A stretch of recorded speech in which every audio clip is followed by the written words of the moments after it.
कांग्रेस विधायक के farm house पर ईडी की छापेमारी चल रही है। रावदान सिंह के सिगड़ी फार्म हाउस पर यह छापेमारी चल रही है। ईडी की टीम सुबह से यहां पर छापेमारी कर रही है। किसी को भी अंदर बाहर जाने की इजाजत नहीं है। दान सिंह के सहयोगियों के ठिकानों पर भी रेड की जा रही है। गुरुग्राम, बहादुरगढ़ और दिल्ली समेत दर्जन भर ठिकानों पर रेड की जा रही है। महेंद्रगढ़ से विधायक है रावदान सिंह, जिनके फार्म हाउस पर इस समय पर ईडी की रेड चल रही है। भिवानी, महेंद्रगढ़ से लोकसभा चुनाव भी दान सिंह लड़ चुके हैं और इस समय पर जैसे ईडी की रेड इस समय पर चल रही है, फार्म हाउस पर ये रेड चल रही है। महेंद्रगढ़ से विधायक है रावदान सिंह, जिनके फार्म हाउस पर इस समय पर रेड चल रही है।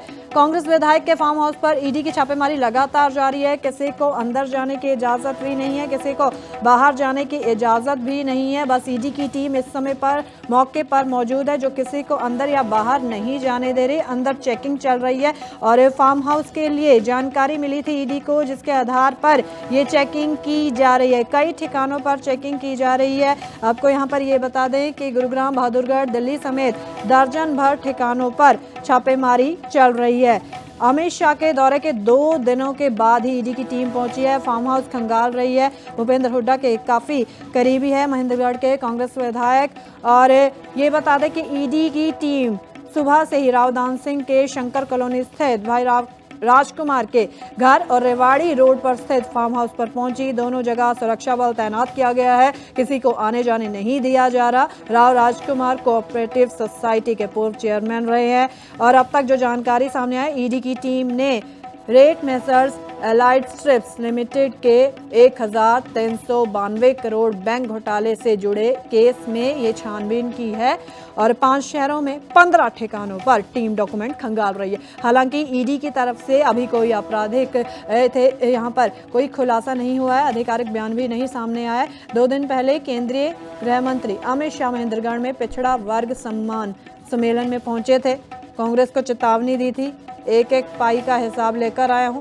1 महीने पहले संपन्न हुए लोकसभा चुनाव में पूर्व मुख्यमंत्री भूपेंद्र सिंह हुड्डा की सिफारिश पर रावदान सिंह को भवानी महेंद्रगढ़ सीट से कांग्रेस की टिकट पर लोकसभा चुनाव भी लड़ाया गया। हालांकि दान सिंह इस चुनाव में हार गए थे, जबकि इस सीट पर पूर्व मंत्री किरण चौधरी की बेटी श्रुति चौधरी दावेदार थी। श्रुति की टिकट कटने के कारण किरण नाराज हुई और कांग्रेस छोड़कर भाजपा में शामिल हुई थी। लोन न चुकाने का भी यहाँ पर आरोप है। ईडी की टीम पीएमएलए के तहत महेंद्रगढ़ के विधायक Rao Dan Singh, Messrs Allied Strips Limited के अक्षत सिंह और प्रमोटर मोहिंदर अग्रवाल और गौरव अग्रवाल के दिल्ली, गुरुग्राम, महेंद्रगढ़, बहादुरगढ़ और जमशेदपुर सहित कुल 15 स्थानों पर इस समय पर तलाशी कर रही है। हरसिमरत जुड़ गई है ज्यादा जानकारी देने के लिए। हरसिमरत, किस तरह देखा जाए ये जो ईडी की छापेमारी चल रही है, फार्म हाउस खंगाल रही है और खासतौर पर जब हाल ही में अमित शाह ने हरियाणा का दौरा किया और चेतावनी देते हुए कांग्रेस नेताओं को नजर आए थे अमित शाह जी।